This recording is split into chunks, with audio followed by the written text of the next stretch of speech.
clicks.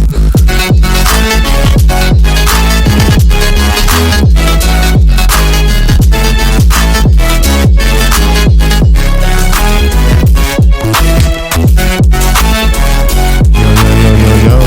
What the fuck is up, guys? How's everyone doing? How we doing today, guys? Welcome to another episode of Don Talks. It's your boy, Zion Don, back at it again. And let me tell y'all, it's been a fucking crazy week, dog. It's been wild. We've been wilding out here, I'm not gonna lie. We've been in these streets, like, out here, fam. I can't say anything less. I can't say anything more. Y'all see this can? Y'all see that shit? It fucking... Yeah, y'all see the upgrade? Hopefully y'all get to experience the new upgrades that are coming in the Don Talks production, fam. We out here, dog. We doing our thing now. Let's just fucking recap the weekend real quick, because this weekend I did a lot of studying, I did a lot of watching, and I did a lot of vibing. A lot of that shit. And it was fun. I honestly, I enjoyed myself this weekend. Started off, did a podcast with Carlos for the Spotlight. That was cool. And right after that, we headed out to fucking Vegas, dog. I wanted to go see Jose, aka Animal, go play at Lick and Dip, dog. Hopefully I put the flyer in right here. Bro, popping. Like, I don't know what else to say. Like, homeboys are really getting down out here. Like, it was a real vibe. It was in a warehouse. The thing is, though, the area it was at was real fucking sketch. Like, to the point where, like, where I parked my car, I wasn't too sure if I was going to see it there when I got back. But let me tell you, like, I liked that because, like, once you enter into the grounds where the festival is at, they pretty much make you go around the building and enter through the back. And it's like a warehouse area. And, once you wrap around into the back, bro, it's a fucking vibe. It's different. It's not something you're normally used to if you're not in LA culture, bro. Like, you wouldn't have no idea that shit is right there. Unless you were there, bro. Like, legit, unless you were there. Because I couldn't hear the music from outside, but it was bumping inside. There was a bar. Bro, I think the best part about this whole area was there was pool tables, free. And then they had, like, 3 little arcade games, free. Like, you don't have to pay to play them or anything like that. It was a real dope experience, I think. So... This was like the first time I actually went out to go see Animal like play outside of like Riverside, honestly. Like, this is a place where I gotta be like, okay, this is what Animal does outside of catering to like downtown Riverside. Cause sometimes like you get caught in that. If you're too much in one place, if you DJ too much in one area, you might get caught just playing the same shit, hoping it works for the same crowd and whatnot. But I'm glad like I was able to see he did more than that. He fucking killed it. Played some bass house, played some house, Latin house. It was a fucking vibe, bro. I enjoyed myself. I really enjoyed myself. But that's how I started off my Friday night. Fucking vibes. What did I do Saturday? I think Saturday I just kicked it. I was supposed to go out to the beach for the retrospect event, but it was like pouring rain over here in Moval, and my tires aren't that great on my car, and I don't know, I just didn't really feel too safe driving out there like that. So, because there was a storm, bro, and I didn't know what the weather was going to be like, and I really wanted to go, but yeah, I don't really trust my car like that right now. But upgrades coming now, like, bro, I'm excited. I can't tell y'all why, but I'm excited. So Saturday, pretty much kicked it, chilled with the homies, stayed inside. Did like a little game night, listened to some rhythm, played some BP. some regular cool fun shit. Um, with the roommates, actually, with the newfound roommates, and it was actually really fun. I had a good night with them, and I also had some other friends come through that was really fun to hang with. Um, but yeah, and then Sunday came around, bro. I went to a fucking day float party in Long Beach, bro. Vibes, vibes, vibes, vibes, vibes, vibes, vibes, vibes, vibes, bro. Like I don't. It was fun. Uh, Kicked it with uh the whole Electric Jungle team pretty much. That was all there because came out to go see Gatsby. Which let me just tell y'all, banger set, bro. I really appreciate what you do. Uh, what should I sum that type of music up? House for sure. What kind of house? That's an interesting question. I don't know. I wouldn't know. I know there's some bass house in there. He threw some Calvin Harris, so whatever Calvin Harris type music plays, like, I mean, he threw a lot of shit in there, but it wasn't like it was a good house set. That's all I could really say. Like a vibey. That's what I want to hear on a boat, to be honest. But let me uh describe the experience of the boat, fam. Like so there was a line so the way it worked is I got guest lists because I work with Marvin helps sets up that day float event, and because I work with him and help push tickets for the O's and stuff, he invited us all out. He gave us unlimited guest lists for whoever wanted to come through. And yeah, I fucking sent them some fucking people to go through. I came out dolo, because sometimes I just want to be dolo. Like sometimes I just want to experience things and meet new people, which we'll get into. Um, yeah. Anyways, so there was kind of a line when I get there, but the line was moving. I'm not gonna lie. I was probably in the line for no more than like 10, 15 minutes, if that. That was a vibe. Like the line, it sucks because we couldn't smoke no type of weed on the boat because I guess it's not federally legal, so you can't be smoking weed on open waters, pretty much type shit. I don't know how that works, honestly. Hey, whatever. Um, but yeah, so I get on the boat and it's 3 stories, bro. When you get in, it's the bottom story. There's a DJ, and then there's a big like crowd around it, right? Like how do I say it?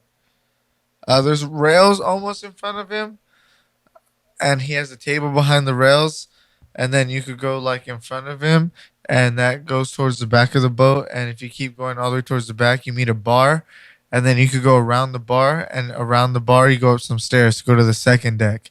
And as you arrive to the second deck, you see the fucking DJ right there, and then the DJ's right there in like the corner of that deck, and then you move like you turn right, and then there's some seating around, but then there's some open area right in front of the DJ. And if you keep walking, you could walk inside an area that has a bar and then some seats and stuff like that. And then you could walk upstairs to some stairs that'll take you to like just some open seating on the top type shit. And up there was a taco person. And on the second level, you could go all around the boat pretty much, like even in the front area type shit. And that was a fucking vibe, bro. Like it was lit. I don't. Okay, let me stop saying it was lit. It was a vibe, because I feel like I'd be using that to express what I want to say too much, and I got other vernacular I could use. You feel me? Um, so it was really beautiful, bro. Like I'm not gonna say beautiful. What the fuck? It was scenery wise. If you like the ocean, bro, if you like that type of vibe, honestly, purple skies, bro, violet purple skies. Like all I wanted to hear, well, Actually, like they didn't play too much of this because on the second level, it was pretty much top 40, and then only at the bottom level was EDM. But I wish I was able to hear some temporary highs in the violet skies by fucking y'all know who I'm talking about. Snow Allegra, fire. That would have been a perfect vibe for that time. Anyways, off topic. But yeah, that was like that scenery.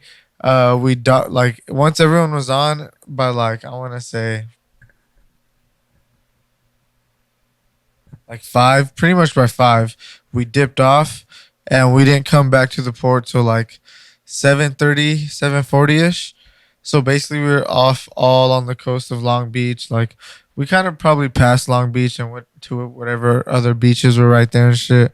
It was real nice, bro. Like honestly, if you had a girl, if you wanted to take a date to have like a good time, that that that would be a perfect environment, especially because there's house music, EDM music, and there's top 40. So even if you just want to introduce them to like that type of scene, it was really fun. I met some girl there, right? Kind of older chick. She was really cool. Her name's Janet. Shout out her. Like you're a vibe. You were cool to talk to at the end of the night. Um, but she really fucking hit me with some knowledge, fam. Like just about like how she thinks she's a EDM snob and whatnot. But like she started rating the DJs and whatnot. Like, bro, she was just indulging this information to me. Like I wasn't really asking for it. She just threw it out there, which I mean was cool. Like you know, I especially because I do what I do, so I was like down to listen. It's weird because if you don't know me, like if this is what you see, like just the podcast version of me, bro, like you would think like in person I'm like this loud type of person type shit too, but nah, I'm real quiet. Like I'm real like just chill. Like it's different. Potting I turn on, bro. Like it's a switch I turn on, and like I'm able to quick rev the engine. You feel me? Like on a fucking like a motorcycle on a dirt bike. I'm able to rev that shit, go up, and like calm myself down. Like when I need to, but sometimes I need to, sometimes I don't. It just depends on the situation at hand. You feel me? But yeah, so she was like telling me like, bro, like I don't know, these DJs were dope. Like I really fucked with the second dude, which is homeboy Gatsby, but she was ripping on that third DJ, bro. Like I didn't know who he was, but he was obviously like a club DJ, bro. Like he's not a boat DJ. Um, he was trying to play EDM, but it just wasn't it. It wasn't a vibe. You could just tell like it was dated, old, and he's not really into EDM type shit. So it was a real big disconnect off of the people that really want to listen to good EDM music, um, which kind of sucked, but whatever. Uh, and she pointed that out to me, bro. Like I said nothing again. She told me that shit, and I was like, God damn, like who are you, fam? Like I need to talk to you more. Yeah. Maybe see like yeah, maybe if we cross paths again, that'll be what we do, fam. Maybe we'll have long form conversation and discuss on a podcast one day. If like I feel like if we meet again, I feel like that's a sign from somewhere, bro. Because it was random, bro. Like it was already end of the night, and then like we're pretty much headed towards the dock, pretty much to dock up. Like 15 minutes before we're actually about to dock up, we spark conversation. Somehow she gets close to me. We talk, and it was cool. I was fucking with it. We talked for a good like 30 minutes or so. It was a vibe. Um, but yeah, so that was the day float party in Long Beach. That was a different vibe than the warehouse experience. Boat vibes and warehouse vibes. I mean, obviously it sounds different, and they are different environments. Like you dress different. Like what you're trying to listen to on a boat is different than what you want to listen to in a warehouse. Um, I would say if I was in a warehouse, I would want to hear more heavy shit. But on the boat, bro, I did not want to hear like heavy shit whatsoever. Like I wanted to hear nice like hey, what's up? Like I had a paloma in my hand, bro. Like most of the night, I was chilling, fam, chilling. Dog, you have no idea how. Thank you, Lord. Thank you, Marvin, for that great experience. Shout out to everyone I was chilling with there. Shout out to Novocaine. Shout out to, like I said, the whole Electric Jungle team. I saw fucking Playa. Um, I saw I saw Andre. I finally got to meet the boy that's been digging some of the music I've been putting out in real life, and he fucking turned me on into like this new genre of music that's really popular in the Latin community that I'm gonna try to start delving into now, bro, because it's different. I like it. It's almost like a moombahton with a more of a like aggressive like synth pattern towards it. I don't know. I like it. Like the thing is, it seems authentic, and that's what I like about it. It doesn't seem like it doesn't seem like club edits anymore. It seems like that became its own like genre, bro. Because for a good second, like Moombahton edits just started clashing with like hip hop edits and then the reggaeton edits, and then like it clashed for a little bit, and it was in this weird stage where I don't really fuck with it. I didn't know what the fuck was going on, but now they basically created a whole genre around that shit, which is really dope, which is a vibe. I like it, and like I said, it sounds authentic, which is dope as fuck. So I'm really down to get into it. Hopefully, I link up with homeboy more, and he'll show me what the fuck is up. But yeah, that was Dayflow, and like I said, fam, this weekend didn't just stop there. Today's Wednesday. You know, I usually record this on Wednesdays and shit. Tuesday, fam, I went out to one heck of a party, fam.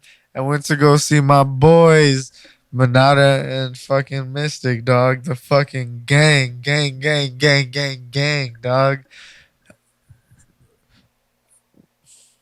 I don't even know where to start with that night, bro.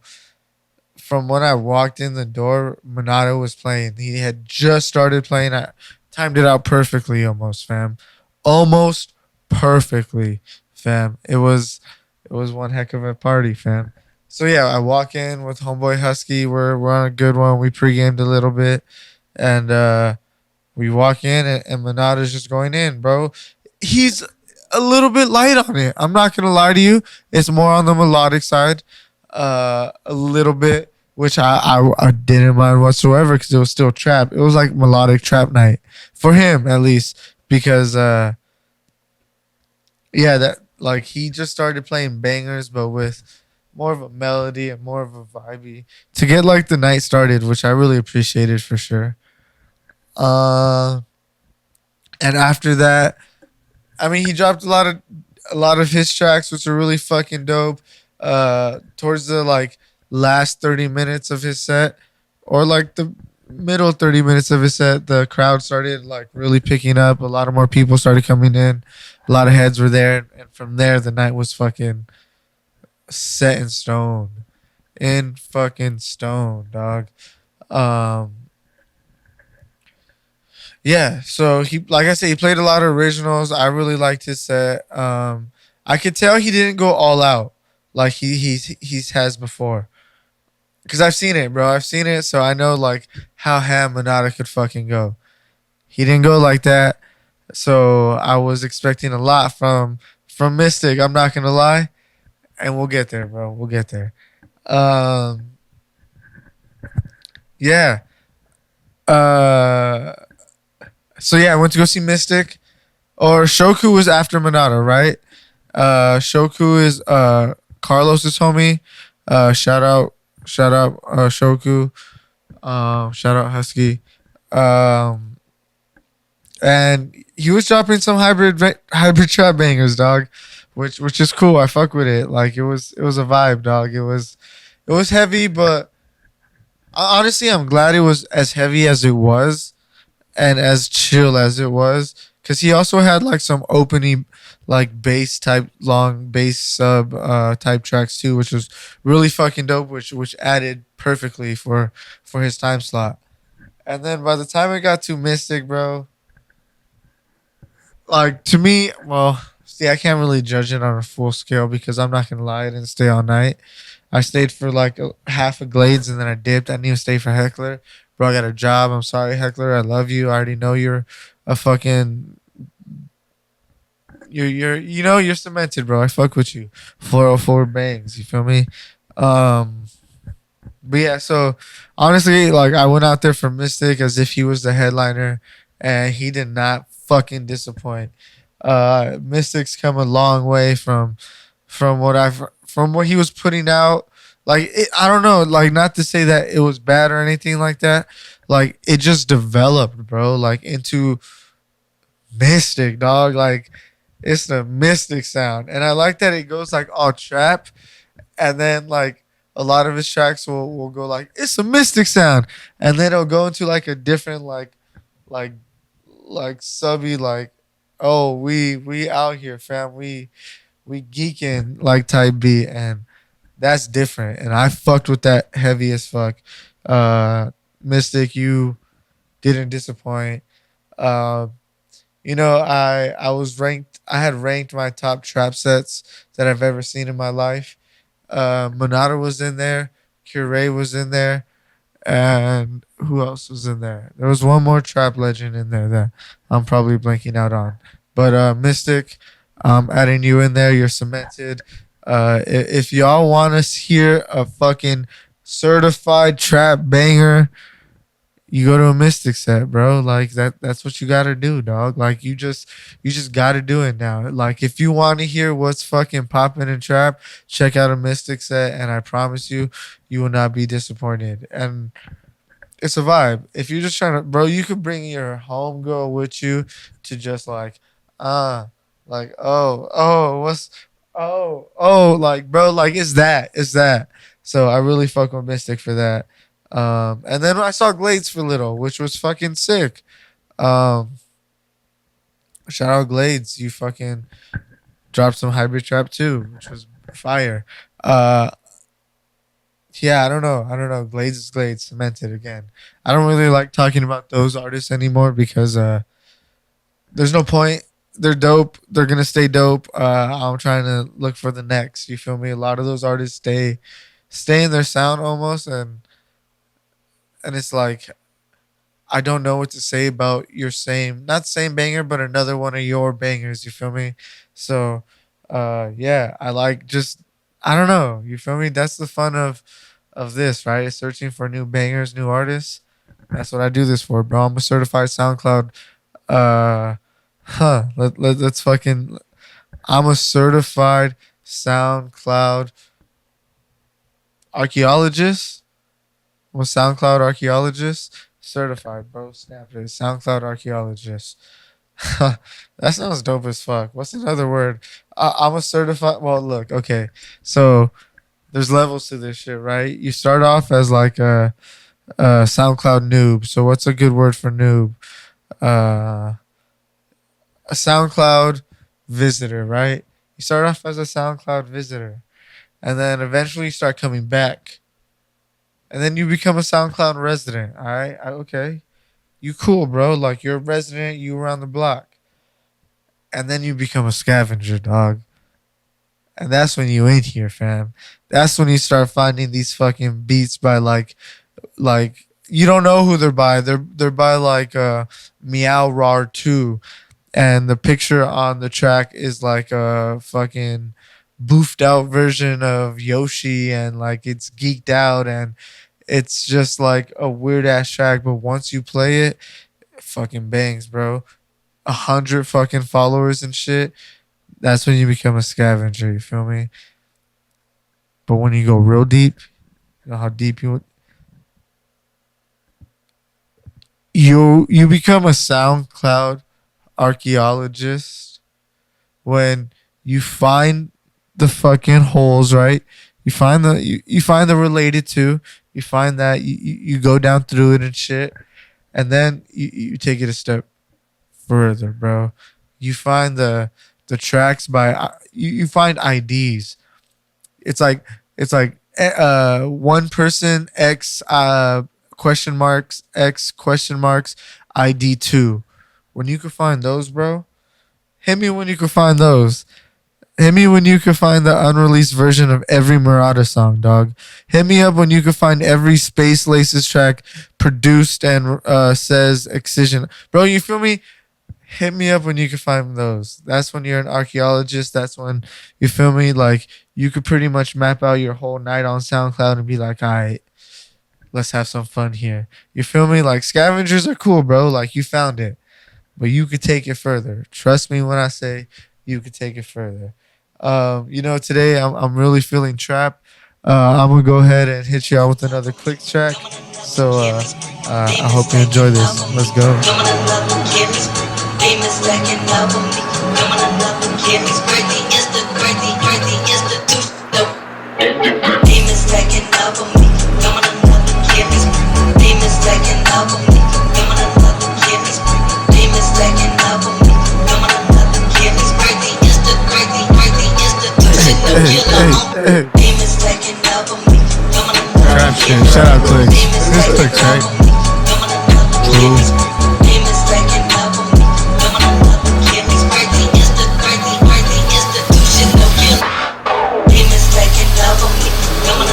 Okay.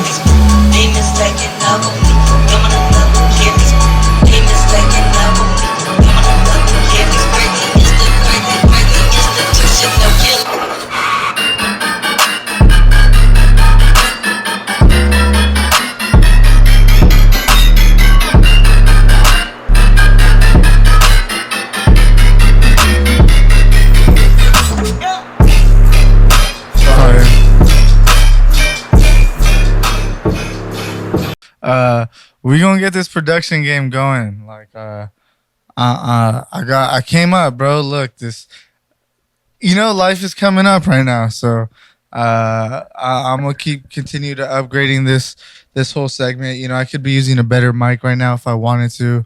I'm just being a little lazy. I actually don't really have an official Dawn Talk area set up. I really like how I have this going on behind me, so I'm gonna try to innovate on this. I'm gonna try to get like a black neon sign or a neon sign right here, Don Talks or some bullshit, and then I lose the tempo. I don't know, bro. I don't know.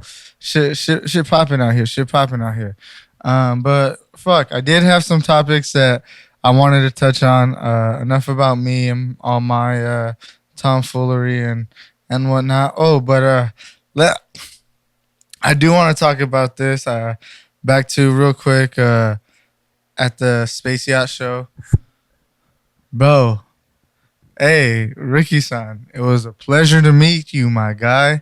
That shit was sick, bro. I got to meet Rickyxsan.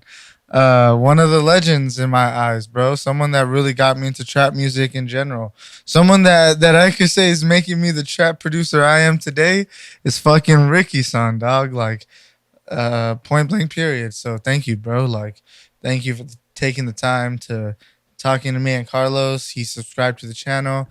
I don't know if you'll see this or not. I'm gonna try to clickbait this into you, so hopefully you see this. But anyways, yeah, that was a really dope moment for me. There's little wins that I get when I do this, bro. Like, I don't know how else to quantify them. They're wins for me, bro. Being able to meet Rickyxsan in that environment, and him being like real interested and whatnot, and actually giving us the time of night to talk and shit. That was really fucking dope. Like we got Ray Volpe to comment on one of our episodes. That was really fucking dope. That means a lot to me, bro. Like just little shit like that are wins for me, bro. Like when people appreciate the music we put on here, like when y'all reach out to me saying thanks, like honestly, like I'm putting your music on here because I really appreciate y'all. Like this is the best way like I could give anybody any type of highlight for anything, bro. It's put you on here, fam. Like it's the best promotion for any of that. But yeah, shout out Rickyxsan, bro. Much love. Keep putting out some bangers. You told me you got some shit coming, so I'm gonna hold you to that, and I'm You know, keep saying, "Hey, Rickyxsan, where's your shit at?" every episode. So once a week, twice a week, you might hear that shit. um. So yeah. Uh. This gets me into like I like Rickyxsan, right? OG underground guy. And I don't think he's ever focused on what his music is in terms of social media, right? Um, but I feel like more people care about what's on social media than what's actually impacting in real life, and it sucks because some people only quantify their success through numbers or through more attention or something like that. Uh, and I guess it all depends on where your morals lie, bro. Honestly, like I'm starting to realize like the way you get gratitude out of this environment is based on where your moral compass lies, bro. Because if you're just the person that doesn't really give a fuck about the game, the community, and you're just here to get your bread, you come up and say you're the best. You have a different perspective, or to say I did everything myself. Like I get it, have that, but like then what? Once you prove that to yourself, then what, bro? How do you get your gratitude? What if there's no one else? Like, what if you're done? Like, what happens when the competing is over, bro? Like you got to think about that shit. Like, you, you could only get so far until you realize you're running the race against yourself, and now you're realizing, like, damn, why? You feel me? Because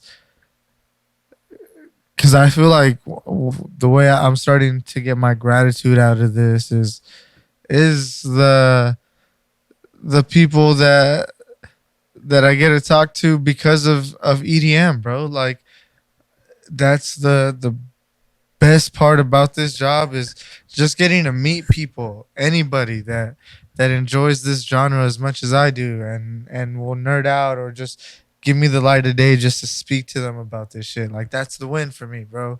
I've won like so many times already. I've realized it when I have cool conversations. One that really fucking stuck out to me this year, and I'm gonna keep saying it because it was a highlight of my year, was Convict and Perv, bro.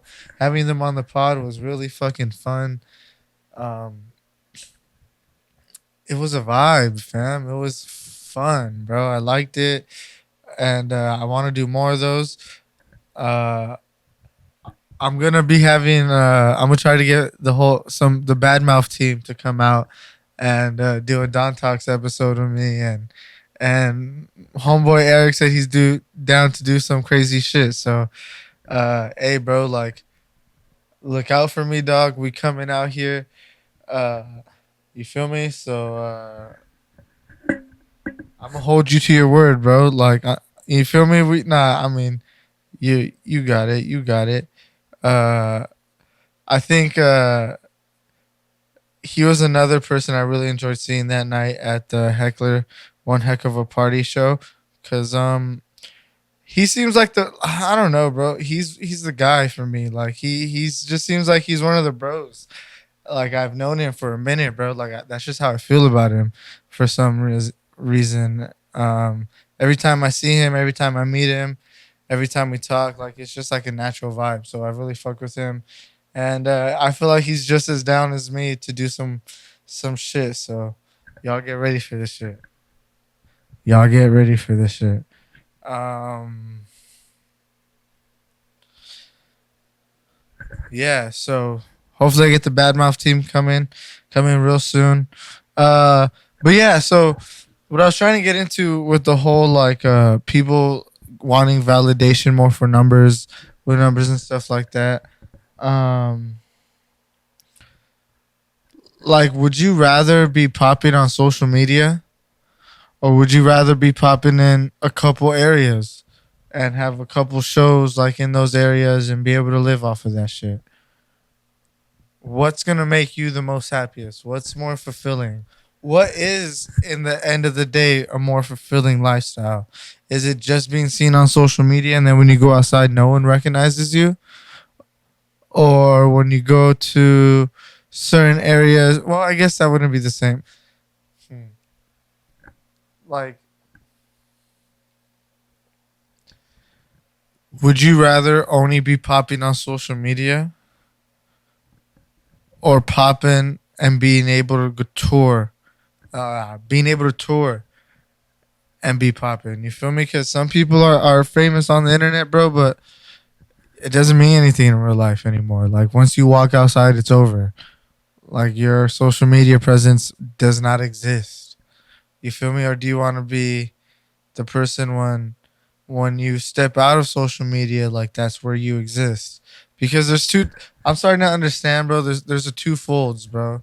There's people that don't exist on social media, but they have a poppin' lifestyle because they're that person, bro. Like, there's DJs out there that I know that are popping, that get good fucking gigs and shit like that, but they don't really have the great social media presence that you would think they'd have. And they're popping, bro. They're popping. So it's like, what is it you want?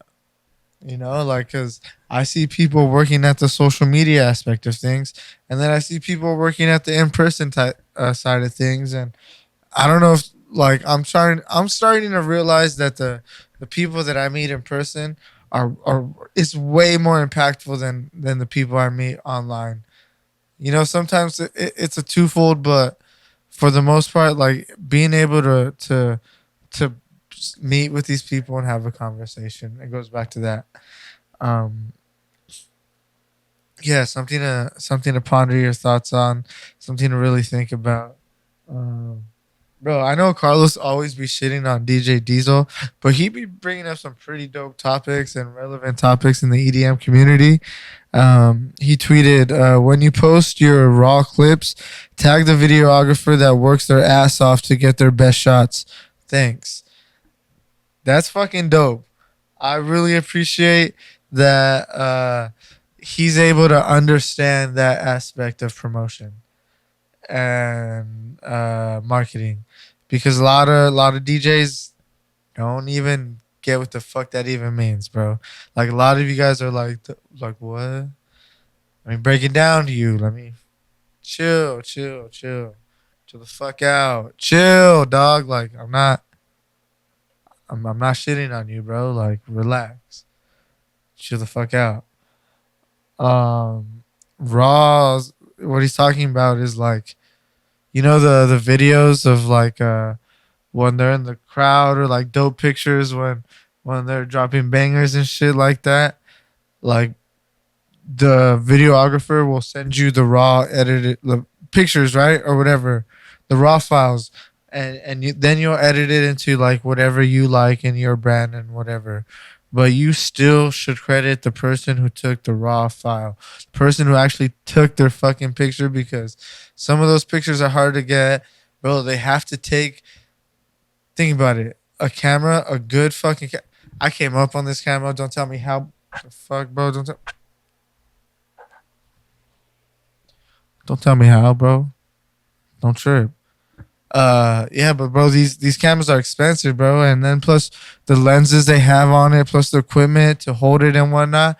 In total, bro, they're carrying like a stack and some, bro, like, on them, and then they're taking them into these festivals where it's fucking sketchy, drugged out people, a lot of people sweaty, and then they're trying to get in the best positions. Some people don't have the fucking photographer badges to get in the best areas and shit, and even them go through a lot of stressful shit and bullshit, because backstage is always a lot of shit going on. The security doesn't know who you are. They're touching your shit, pushing you. Shit gets damaged, bro. Like, you got to think about everything that goes on. And then working with sketchy people, and they really don't even get paid that much for this. If anything, this is free for them to fucking put on their blog post and shit like that, so they could put a write up about who this DJ is and shit like that. So, like, they really don't get much out of this except exposure. You feel me? So definitely credit them. Shout out Diesel for keeping that fucking keeping conversation going, bro, because people pay attention. And I'm glad people pay attention because, he's a DJ that got into this from a whole different like fast a whole different aspect of life, bro. Like DJing. I mean, honestly, like he's been DJing for a while, even when he was fucking playing basketball. I seen, um, but like being able to see someone that's a master in the craft in two things, which granted, I don't think he's a master in dubstep nor DJing yet, but being able to see that how the workflow goes and how that shit works is really cool. Being able to see it through him, it's a vibe. It's a vibe. It's cool. And then whenever he wants to vocalize something, people will look at it, whether they agree with it or not. It's still a conversation, and that's all. That's what this Bro, this needs to be a scene, bro. We need to have like that's the thing. That's the gap that people don't fucking understand, bro. That I'm really trying to make popping out here is like we need a real fucking EDM scene, dog. Like I know there's so many other people doing it now, and I fucking appreciate it. Like I appreciate you guys. I can't remember names specific, but I know there's these like group of like they're ravers, bro. They're just ravers. They're not even producers or anything like that. They're just ravers that started podcasting, and they're fucking vibing out here. I'm sorry, I don't know your names. I'm not gonna lie to you. Like when shit like that pops up, I get jealous, bro. Because like I don't know. I'm competitive, and like I feel like damn another one. But now like I mean like that's my initial reaction. I don't ever dwell on that reaction. Understand it's my human nature at the end of the day. But I really love what the fuck they're doing because it's dope. Like I really like that facet of what they're doing because it's different from what Lucid Tempo is at the end of the day. Lucid Tempo is fucking producers and DJs, dog. And they're festival goers and they get to do the fancy, cool part and the consumer aspect of this, which is really dope because we need different aspects. I don't think we're the best anything yet. You feel me? But I feel like we'll get there, and I'll make this shit pop in as best as possible. Um, but yeah. Shout out to DJ Diesel for that shit. Uh, dope thought. This next thing I saw from Carnage, aka Gordo. Um, Cause look, bro, like I don't know if people think we're dumb or if we're slow or like I don't know. I don't know. But this is what he tweeted, right? It says, "Okay, so good news and bad news. Bad news first. The dust ruined my recorder. The dust that's exactly the dust ruined my recorder. And I lost 7 hours of my set at Burning Man. Dot dot dot. Good news. Dot dot dot. I salvaged 1 hour. Should I upload? Question mark, question mark, question mark, question mark.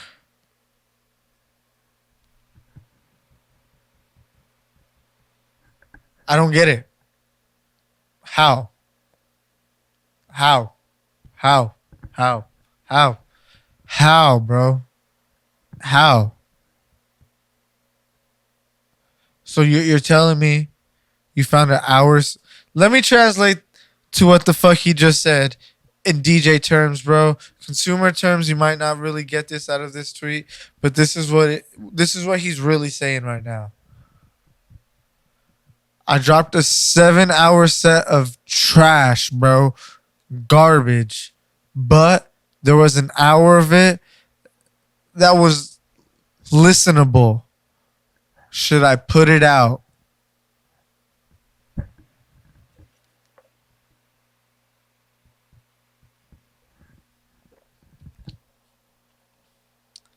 It's a good question. It's a good question, bro. I don't know, Gordo. Should you put it out, fam? Should you put it out, Gordo? Do we want to hear a dusty ass set from you, bro? Because that's what you're claiming. It's a dusty set. I'm just reading between the lines. So do we want to hear a dusty ass set from you? I don't know. Is that what your fans want and your haters want? I don't know. Honestly, bro. I'm a Carnage fan till I die. Honestly, I'm a big G Easy fan. So take that as you will. Um, fuck. But yeah, I just thought that was an interesting tweet. Shout out Gordo. Next, let's move on to the next one. Luca Lush tweeted, "You could be the most cracked producer of all time, but that doesn't automatically make you a good DJ. You could put in the time, cut your teeth performing in front, or you gotta put in the time, cut your teeth performing in front of a live audience as often as you can, and no one gets to the top without a few fumbles along the way." And I feel like we've talked about this plenty of times, but let's keep hammering the nail, fam. Um, there's something different from being a DJ and understanding how to work a crowd and like where to go after a transition and like how to keep the crowd interested in what you're doing. Like that's a technique, bro, that you gotta find. Like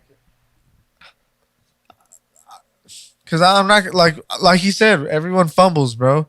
I fumble often, bro. Like the thing is, because depending on the type of DJ you are, bro, you're gonna be sent into environments that you have no idea what the fuck you're doing. Like, what is this, bro? Like, who are these people? What type of people are these? And you just gotta figure out what works. And it's a struggle, but if you go in there thinking like my music is gonna work no matter what, you're setting yourself up for failure. Um, so don't do that, bro. Put a lot of music in your USB. Make a set that if everything goes right, you could start following. But for the most part, put as much music in a USB with different varieties, with same tempos and you know like feel out the crowd and see where you could go with it because you, things don't happen the same way twice. Shout out to all the real ones that know where that's from. Um, they just don't, bro. Like, just because one thing worked for one crowd doesn't mean it's gonna work for another, bro. The vibe's gonna be different. The way people feel are gonna be different. The energy is gonna be different. Fuck, the weather might be even different. The speakers might be different. You might be dressing in something different. The fucking monitors might look different. Like you gotta think about all that, fam. Like shit's different. But I mean, at the end of the day, you know, have fun with it. You know, blah blah blah. Have fun, blah blah blah. Fun. But you know, like you feel me? You get what I'm trying to get at. Um, yeah. Okay. And I talked to Carlos about this subject as well, but I just want to read these tweets from these people. What is this? Infect says, serious question. What do people who play all original sets do when they return to the same city again? Same songs, different order? Question mark. Midnight Tyrannosaurus. Hot take. Playing all original sets will never be as exciting as playing a proper dubstep set. Part of the live performance is performing live with the equipment. And from what I've seen, anyone that plays an all original set is just playing a playlist of songs they made. Valid? Valid. Those are valid points, bro.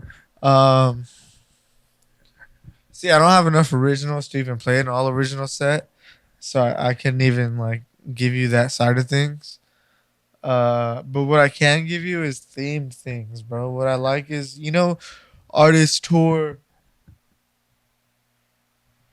artists will tour albums, right? And they'll leave some songs out, bro. Like when they go out and play them live, they'll leave some songs out because they know that's not what the crowd wants, or they'll change it up. They'll get like a live flip of it and switch it. You know, like understand, like just because you made a bunch of tracks that stream well, doesn't mean it's gonna perform live well.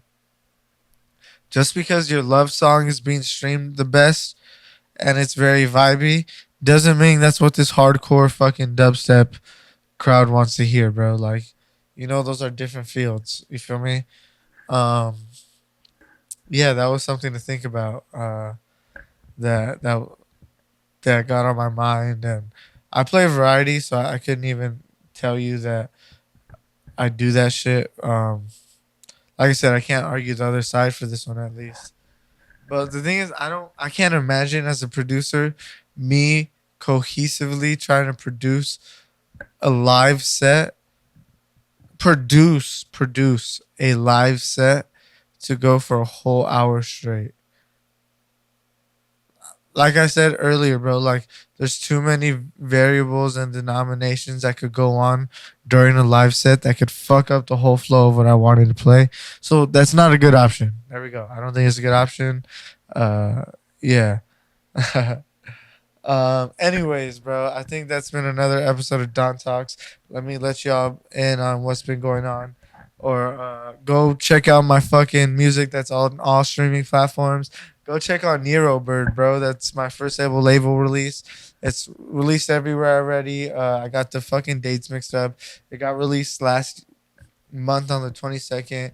Thought it came out on 20th. Whatever, my fault. Blah blah blah blah. Yeah, out now. All streaming platforms. Beatport, Apple Music, Spotify. Fucking lit, dog. Fucking lit. Yeah, it's one of my favorite tracks that I've produced, that I've released thus far. Yeah, so go stream that. I would fucking appreciate that. And then also tomorrow slash Saturday, um, I, me, Zion Don will be playing at the Electric Jungle Nas Center Airbnb Afters, Novocaine's Electric Jungle. Your boy will be playing at midnight on Friday, bro. So come check me out. It's gonna be a vibe. I'm gonna play some vibey music. I'm gonna start curating my sets to me now. So if you want to hear Zion Don set, you know where to find me. And that's how I'm gonna end it. We're gonna go into this last track, and thank you everyone for listening. I appreciate you guys. This is Don Talks episode 14. I'm out.